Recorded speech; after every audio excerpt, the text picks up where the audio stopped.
Hi, this is Julie Anixter. I'm the Executive Editor of Innovation Excellence, and it is my pleasure to welcome Bill Wetmore, the Marketing Director for Brewery Ommegang and Duvel, to our podcast today. Brewery Ommegang has an amazing story we're about to hear about battling to conquer new kingdoms while keeping current subjects loyal and inspired. So with that, Bill, let me just ask you, what is this story about? It's fascinating. Well, we're having a little fun with the title because the story is about our partnership with the Game of Thrones television show on HBO, which, as you would pick up, and those who are fans of the show know, is several claimants going after the throne and to rule the entire kingdom of Westeros. So a little bit of playfulness with our title there. But the story is really about an opportunity that we saw at Brewery Ommegang to broaden our audience in a very dramatic way. And the watch out that we had was, how do we do that without alienating or risking a loss of our core original followers, the ones who've been most loyal to us through the years? And I think you summarized that in really this question. How do you aggressively broaden consumer reach without appearing to sell out? Which is really a very interesting question. So how do you do this, Bill? Yeah, there's a risk when you get a little bit bigger that the people that first follow you think that something a little bit special has been lost. So what was important for us was taking a few steps and thinking about the audience, exactly who we wanted to reach, making sure that if we partnered with someone that they were the absolute right partner for us, they embodied the values that were important to us and representative of our brand. And most importantly, we wanted to make sure that anything we got behind was going to be transformative in scale, that if we were going to take this step, that it was really going to achieve meaningful results for us. So we like to say we chose to think outside the bottle with our approach in Game of Thrones. And how did a little brewery in upstate New York wind up in Hollywood? How did that happen? Yeah, there's a little bit of a difference between Cooperstown, New York, and the Hollywood Hills. The hills might be the only common element. Well, we were initially in discussions about a few different opportunities, and the Game of Thrones opportunity came on our radar, and HBO. I think they definitely wanted a craft brewery from their side that fit their values and reflected the kind of seriousness and kind of super premium nature that they represent in their brand and in the dramas that they bring to life. So from the early days of conversing with them, it seemed like we recognized, both of us, that it was a good fit. And then it was a matter of how do we bring it to life? Because clearly it's not a show where you just product place some beers into the background. That's not going to work on a show that's both seemingly set in kind of the medieval times, but at the same time a bit, futuristic and scientific, science fiction-esque. Absolutely. So from this amazing place up in Cooperstown, New York, to this. Yeah, it was a big leap, but like I said, there were core values for us that we thought were representative, and we also saw, maybe a once in a brand lifetime opportunity when you talk about the scale of the megaphone that HBO could bring to the equation. We agreed on some core principles internally first, which was we need to do something that feels very consistent with what we stand for. The beers need to be as good or better than any other beers we do. We can't seemingly kind of dumb it down or make it too much of a deviation from what we do in order to try to just capture the largest piece of the pie. It was important to us that we feel these brands could live and thrive in their own right as Brewery Ommegang brands, even if they didn't have the Game of Thrones connection. And once we got behind that, and once we aligned with HBO on the look and feel and their vision of the type of themes and imagery, it came together very quickly. And I think what was really exciting for us was nobody else had done the type of thing we were doing before in our category. There's a lot of collaborations that go on in craft beer, and product placement and integration, as we've talked about. But to really have a beer that's inspired by the show and the themes on the show and the characters on the show and plot points, and try to bring that to life and infuse it into the beer, that was something very, very different. And I think it also sparked our creative juices a bit. Our brewers, many of whom have followed the show or read the books or both, really took to the task, and we really had good collaborative and in-depth discussions with HBO about, okay, what's going to happen next season? What's the major plot points? What are the ways you could bring that to life through the style of beer, the ingredients, or the process? What do we want the label to look like and reflect? And that was something that was really helped Chaz and get the creative juices flowing for our innovation team. Well, I can imagine what an unbelievably fun project to work on. Tell us about these beers. So we've done 3 beers to date at the time that we're recording this. The first one was a beer called Iron Throne. We wanted it to start off with a beer that was going to connect immediately, and people that were seeing this would get right away what we were trying to do. So we locked in on one of the central themes of the show, which is who's sitting on the Iron Throne and who's trying to capture the Iron Throne. And that seemed a good fit for us. And we wanted it to be reflective of the best of, Belgian-style beers. So we picked a blonde ale, which is a very traditional Belgian style. And we wanted it to be reflective of the, complexity that we try to deliver in our beers and the balance that we try to deliver. But at the same time, not something that was going to be a disconnect with a large group of consumers at the start. We wanted it to be, reasonably accessible but truly reflective. And so 6.8% blonde ale seemed to hit that sweet spot. And I can tell you, when we launched that beer, we couldn't make it fast enough. In fact, everything sold through so quickly, and we really didn't know exactly how to build the best estimate. We were going into uncharted territory, so we picked a number of brews that we thought would be the right amount, and clearly after a couple of days we realized we should have doubled it, and we went and made a little bit more as quick as we could, but there was a certain amount of limitation that we had. So the second beer, which came out in the fall of 2013, is Take the Black Stout, and we went a little bit more complex, a little bit more challenging to the average craft drinker. It's also around 7%. It's spiced with licorice root and star anise, so it's not exactly Bud Light for those people that were, trying us and venturing for the first time. And we immediately, again, doubled the volume on that. We made sure that we had twice what we did on Iron Throne, and even then, it flew through very, very quickly. So the one that just came out as the show went on the air this spring is Fire and Blood Red Ale. Now that's a beer that's got flaked rye, spelt, and de-seeded ancho chilies. So you can see, there's definitely some unique choices in our spicing, and those definitely tie back to themes on the show. The presumptive queen is leading a group across the plains, and those nomads are experiencing these types of grains and the flaked wheat and the rye reflects what they would be experiencing in that environment. And then the theme as well is tied back into the dragons, which are an exciting part of the show. So we thought some de-seeded ancho chilies would be good for communicating the heat and fire breathing that you would get from the.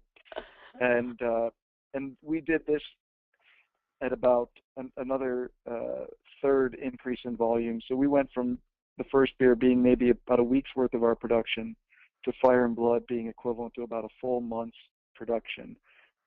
And again, this one went exceptionally well.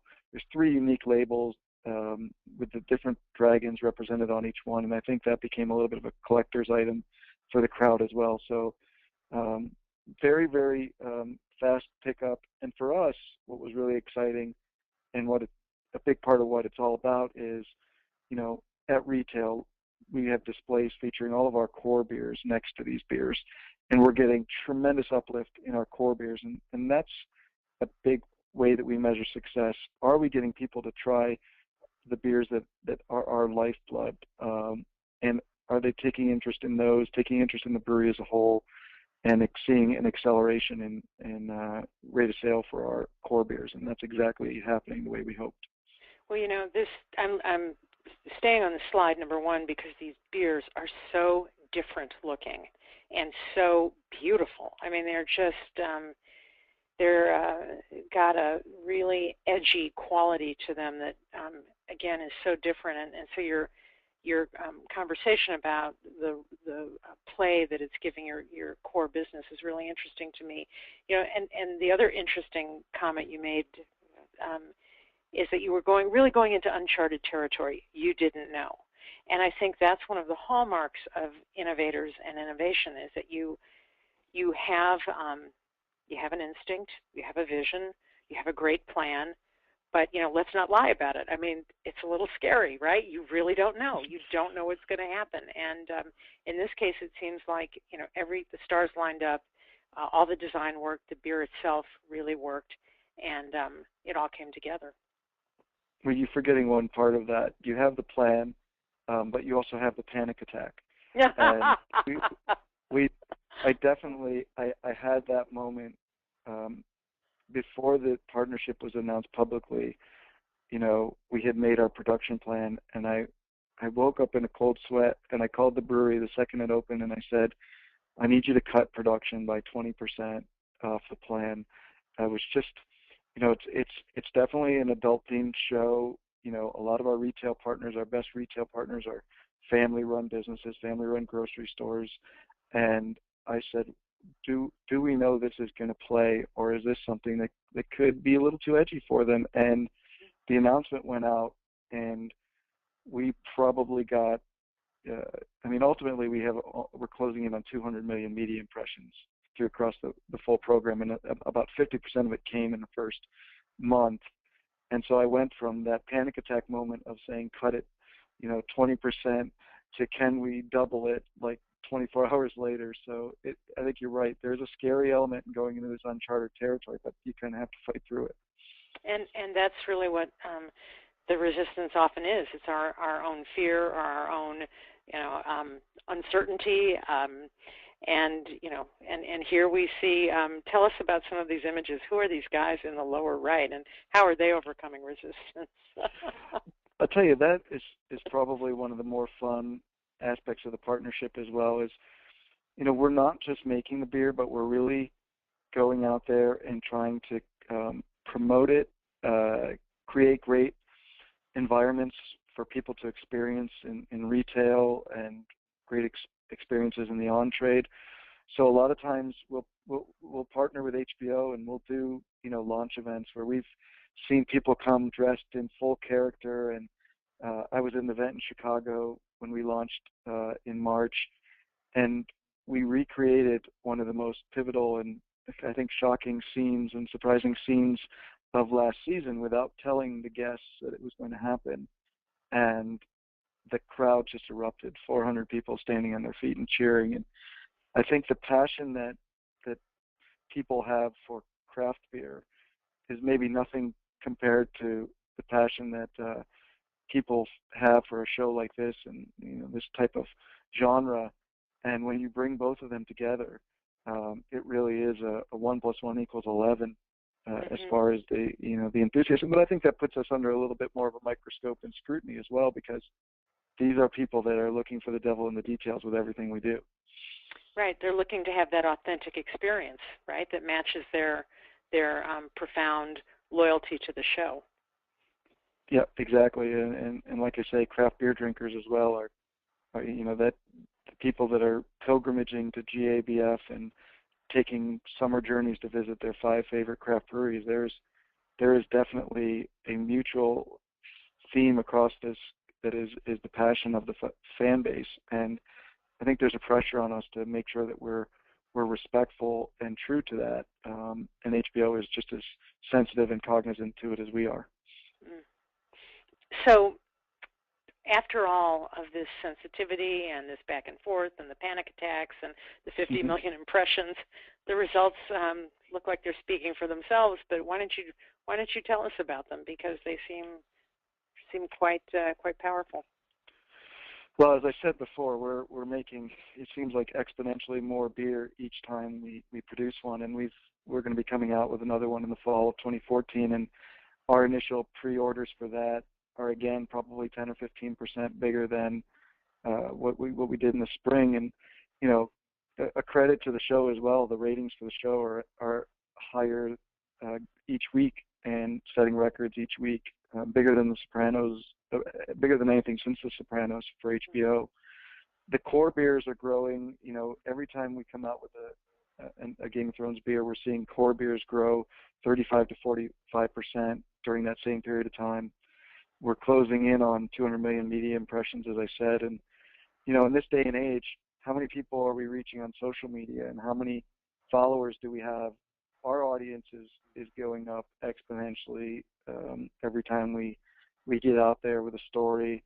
And, you know, when I first sat with HBO, the Game of Thrones Facebook page had 2 million followers, and it just passed 11 million. And we're talking, you know, that's since December of 2012. So their audience is growing tremendously well. And every time they send out, you know, a Brewery Ommegang themed story, you know, we're reaching and introducing ourselves to that massive amount of people. So the megaphone is it's not just a megaphone, but it seems to be a megaphone that continues to swell. You know, we're so delighted that you're contributing this really cool innovation story to our 100 innovation stories that we are collecting this year. And this one has a very special resonance for me because of the partnership between Ommegang and Game of Thrones. Game of Thrones is a phenomenon, you know, right now that it's really a story that many people in our culture are participating in. They're buying into it. And what strikes me about the partnership is that by giving fans the beer and giving craft beer drinkers a beer, that they can actually move closer into the story. They're imbibing the story. They're participating. It's one of those, you know, another sensory touch point that we all know about, but in this case, it really feels like it's bringing the story to life in a whole new celebratory way. And I know that there have been a lot of cross promotions. You know, we were talking about this at the beginning, but I am struck in this instance by how deep the partnership feels, how authentic. It feels like you've really been committed to that from the beginning. And I'd love to hear, you know, what your thoughts are about that. I mean, how has this been a career first for you? Have you had the privilege of being in other kinds of partnerships like this? I know you've been doing this for a while. I'm curious about what makes this partnership really innovative and unique, besides what we've already talked about. Yeah, what a tremendous question. You know, I struggle to find, you know, a really good parallel. I think your point about the depth, we are going through, you know, 7, 8, 10, 12 variations on a beer after we have a conversation with HBO. We go down and we sit with them, and they're tasting the beer, and they're making sure that it meets their expectations, and the concepts all hang together. We go through the same process of making sure that the elements in the promotional materials and the look and feel are just right. So it's definitely something I don't know of anything else quite like it. And when I can say this with all truthfulness, we had the conversation about, you know, is this the right fit for us? And I couldn't think of another show on the air that I would have felt comfortable partnering with our brand. I think we're probably in a golden age of quality television right now, and you've got Breaking Bad just ending, and Mad Men, and, you know, all these fantastic, you know, dramas on a lot of great networks. But for me, with good conscience, I didn't feel like anything fit our brand and our brewery the way that Game of Thrones complemented us and HBO complemented us and vice versa. So I think that's an important thing as well, is making sure that you feel that kind of connection and that you've met the soulmate in that regard. And so I'm very careful in that. I've already heard people say, well, what's next, or what about taking one of your other brands? And then I have great pause when it comes to that. I think there's something about this show, our brand, this time, the way we're doing it, that is all lining up in a very special way, and I think that's why we're getting some of the response and the resonance with it. There's a principle or a thought about disruptive innovation, that it often comes by putting, adjacencies together, two things that don't necessarily go together. And in this case, I think the adjacencies have produced something really, really remarkable. And the idea that you're sitting down with, HBO producers and they're actually tasting the beer is just, I love that.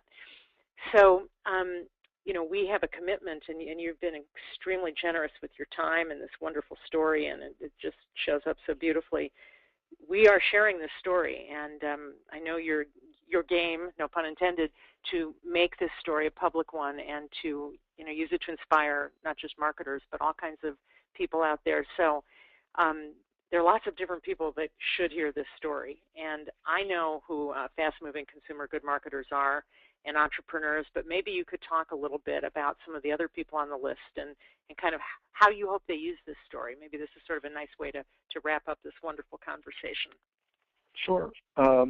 We say niche explorers, and when you look at the beer category, as much as we would like to be a really, really big part of it, you start by taking the category and trimming down to craft beer, then super premium craft beer, then super premium Belgian style craft beer, and we're just a small part of what's going on in our particular segment. So I think that one of the things to grasp from that is, people that are out there that are maybe niche operators in a category. You can be niche in the scale that you reach, but you can maybe dream in bigger ways, or you can behave as a bigger brand than you represent. So that's kind of what I think is something that can be resonant here for people. Local regional businesses as well. This is a challenge in a lot of categories, but in craft and premium beer especially, the locavore movement. Are you my local craft brewery? Are you the guy down the street? That's something that works fantastic for us when we're selling beer in New York or the Northeast region, but we need to make our brands, relevant to the drinkers in Southern California or Florida or Texas or the Pacific Northwest. So for me, I think, there's insights and things that can be gleaned here on, when you try to take a brand and not lose what makes it special in its home market, but exporting that to many other areas. Collaborators, for me, I take such joy in the partnership and working with the people at HBO. They're absolutely fantastic, from the licensing department to the PR team and everybody that, they bring as much creativity as we try to bring in not just the beers, but how we can activate them and activate the experience for everybody. And so I think, when you're sitting down and working in a project with another group, another partnership, there's a lot to be said for, how you approach that, kind of the ground rules that you work under, and building that spirit of collaboration is really critical. I can't talk especially well to White Walkers, they're the living dead that live, that are threatening on the outskirts of Westeros in the show, but I didn't want to leave them off the list for fear of reprisal. Exactly, at your own peril. Well, I think you don't have to worry about too many reprisals on this one. This is a really stunning innovation story and so much fun to hear. And again, thank you for taking the time, Bill Wetmore, Marketing Director for Brewery Ommegang and Duvel, to come and share this with Innovation Excellence and lots of other people. And the story is available to be downloaded on innovationcitiestour.com. And people can use it, and there's a wonderful script that'll really give you the color and the texture that Bill talked to. And so, Bill, just in closing, anything else you want to say to our audience or to the White Walkers or anyone? Well, I'll just give a little bit of a warning. You mentioned about the bringing you into the show. My only advice would be just don't turn it into a drinking game where you drink every time someone gets killed, or it could be a very short night. So. All right. Well, with that, thank you very much. It's really been a pleasure to talk to you. Thanks, Julie.